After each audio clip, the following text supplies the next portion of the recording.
Hi guys, good morning. Ako ngayon ay gagawa ng diet ko. May isang saging ako, isang lemon, at saka maliit na ginger. Ngayon, ang gagawin ko ay balatan ko yung saging ko. Ilalagay ko siya sa blender.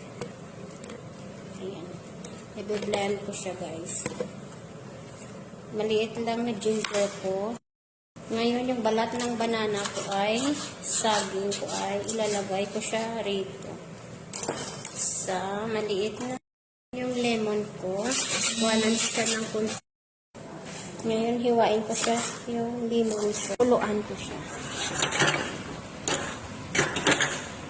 Kumulo na siya ng 10 minutes, lagay ko na siya rito.